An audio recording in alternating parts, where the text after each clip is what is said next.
Greetings. Today is December 18th, 2021. 7 days till Christmas, which is not Jesus' birthday, by the way. Side note. So today, I want to talk about teams. And my son's going to read 3 scriptures, starting with Matthew 20 and 26. And Jesus is talking. Go ahead, Mike. It is not this way among you, but whoever wishes to become great among you shall be your servant. Be your servant.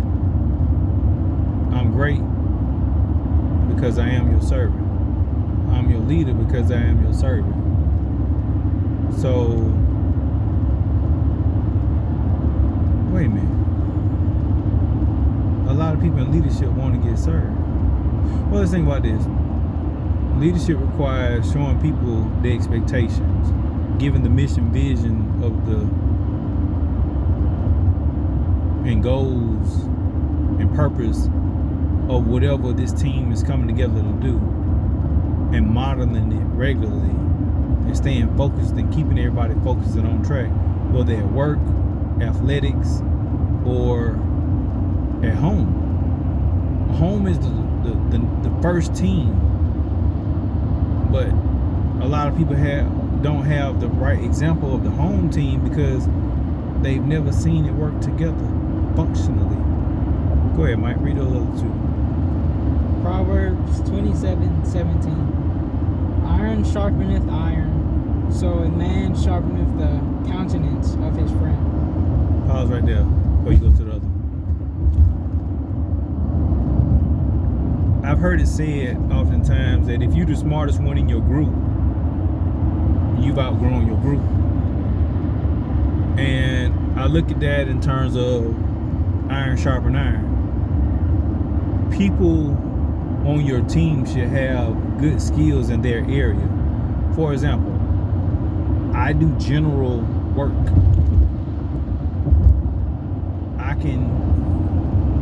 Now, for my mom and dad, I do anything. I don't care what it is. I take the time to do it. But on the job site, I got to be in and out. I can't stay there all day trying to figure out how to do it, what to do. No, I ain't got. And even for my mom and dad, like HVAC and like pulling permits and stuff, I'm not gonna do that. That's not in my lane. But when I'm on somebody's job site and I don't feel comfortable about a job, now there's 2 differences of comfort. There's the fear discomfort where the enemy's trying to keep you back from doing something great. I mean, I had that experience with Dick several times. Well, with a Dick on my first deck, made big deck job, and on a couple other jobs, but I recognized it was just fear trying to hold me back. You should see the picture of the last deck I did. Well, not the last one, but the last big deck job I did. Anyway, what if I'll see if I can edit the video and show you from first to last big deck jobs. But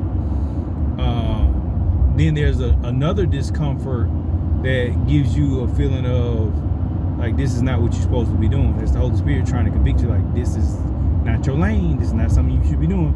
You're probably gonna get burned on this job. Whether the customer gonna be too picky about it, you're not gonna do it right, or whatever it is. So, but iron sharpen iron says, and I got way off track, wasting time. Iron sharpen iron says people are good in their particular area. So, in terms of sheetrock stippling is a texture sealing, which is not very popular, but some people in older homes want that texture sealing repaired.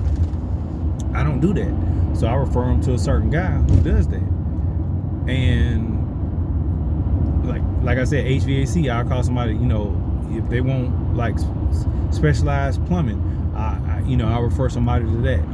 So I can do most things, but I recognize that I have to send people to certain professionals in that area to do those things, and that's a part of the team.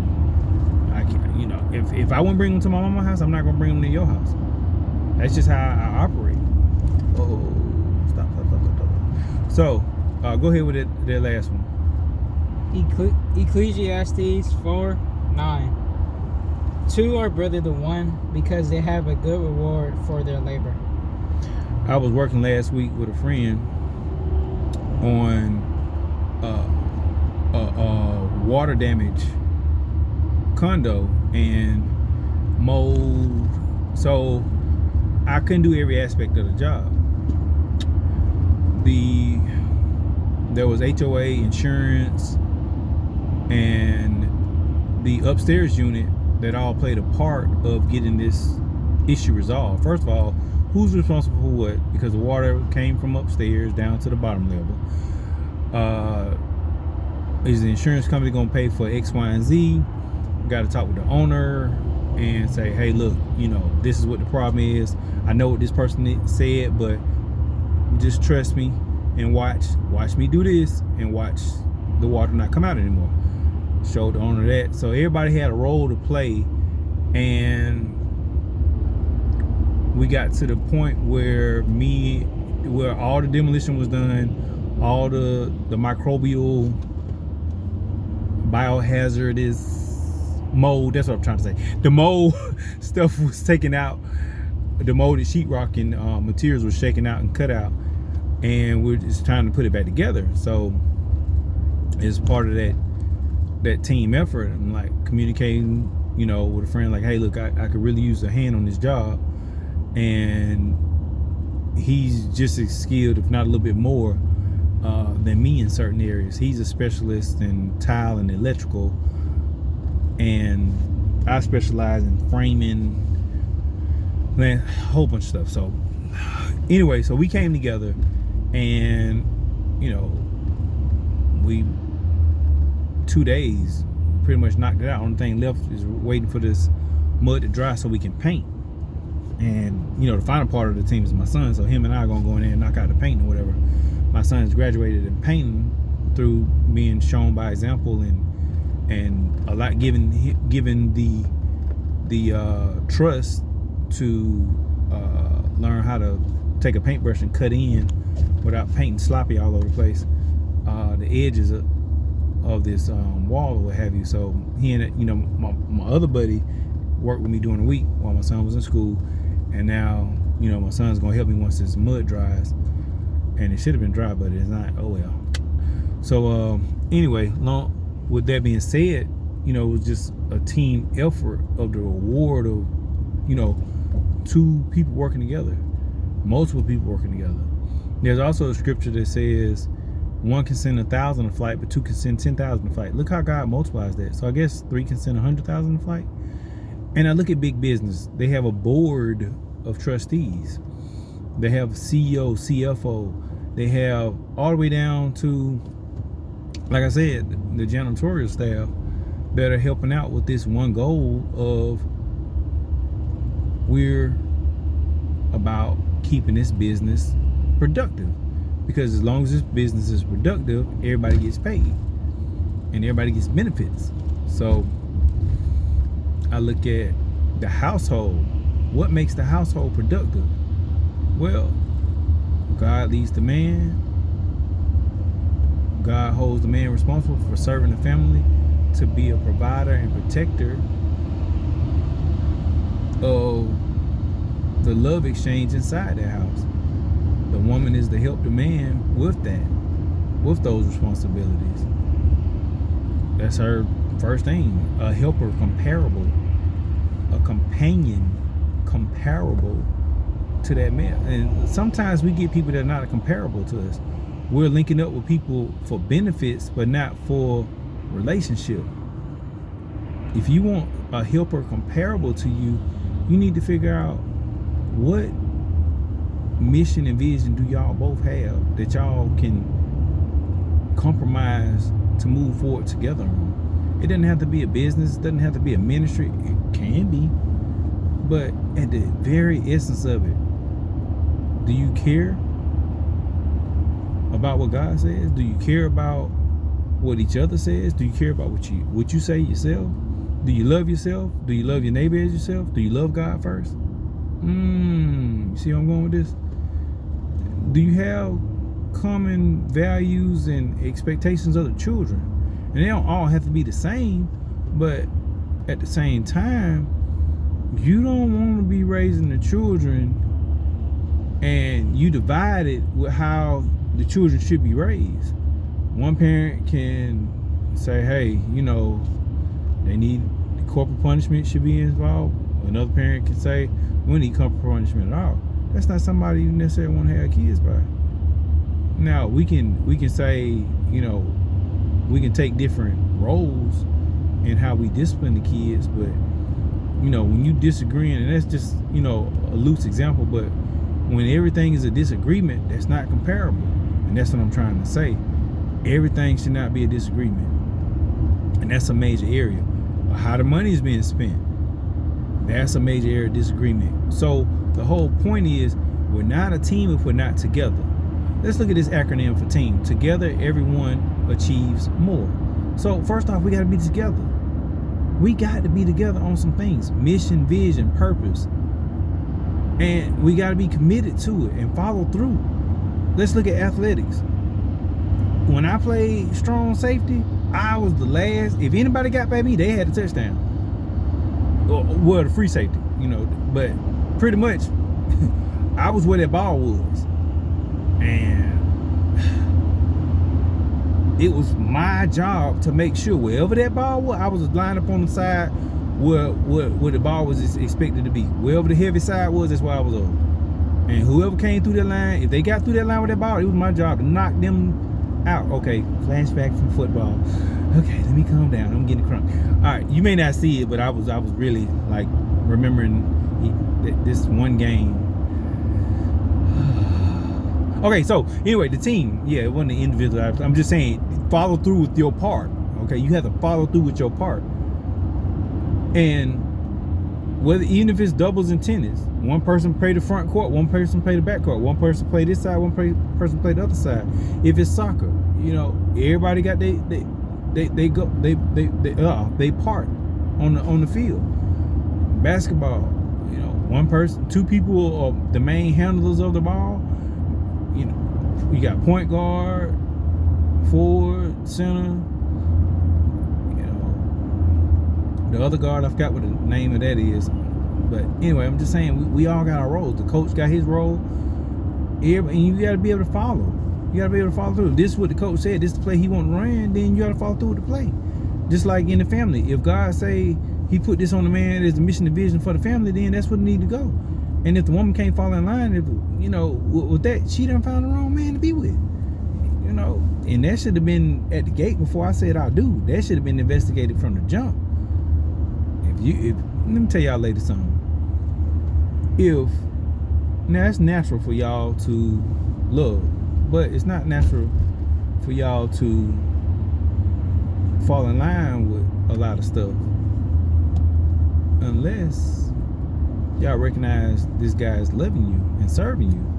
And when you feel safe and you start flourishing in that's somebody you can submit to, because he got the best interest for the family, because he loved himself and loved y'all as himself, and he submits to God. So there's just some things that make the team attractive to join. If a man don't have his own stuff, what you doing trying to have a child by him or be a family with him? That's the first part. Now times are hard out here, but still, at the end of the day, you gonna move in with his mama, him and his mama in his mama's house? How that gonna look? I don't care how cool this mama is. You got two women in one household. Y'all need to think about that. Territory. A man not a man if you're not a king. So before you yoke up, recognize what team you on. Recognize, and I'm gonna say this, ladies. Can you help him? Like, what you bring to the table? Can you really help this dude that you choose and say I do too? What you bringing to the table? A whole bunch of problems? And he's supposed to be Captain Kirk and just save you from all your problems? No, that don't work. You're gonna be so into all this fantasy world that you think he's supposed to fulfill every fantasy that you got? Really? That everybody not a billionaire. some of these dreams are just billionaire dreams. Ooh, we're going to Dubai every weekend. We're going to travel the world. When you going to work? When somebody going to work? Oh, well, you know, you can work from your phone. Yeah, you can. But everybody don't have that luxury. So let's just keep it, you know, in focus with what we have. And if we have the core values, then everything else will fall in place. And that's what I'm saying. It's most important for the man and the woman to get together and recognize that they are a team first, and then you can work on having kids. But if y'all ain't together as a team, you gonna raise some dysfunctional children because y'all can't get it together. Well, let me not say that. It's gonna be more difficult to raise a solid child because the child gonna know they can act this way at mama house and this way at daddy house. Or when daddy around, they gotta do this, and when mom around, they gotta do that. So at some point, it need to be a consensus. No matter what parent around, there is respect.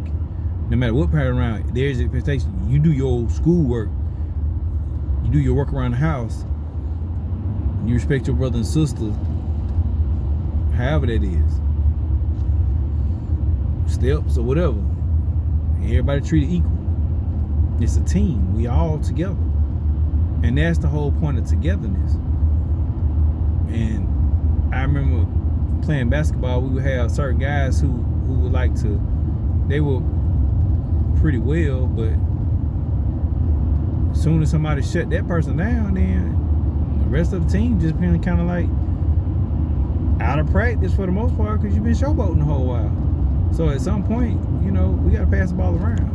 And we know that everybody's a threat. Everybody has a strength.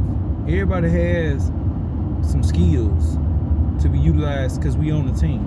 And we don't have to just depend on this one person. Because when that one person shut down, oh Lord, what would we do? I mean, I saw a family that went through it when one of the leaders of the household was deceased. And it's like, man, you know, what a recovery.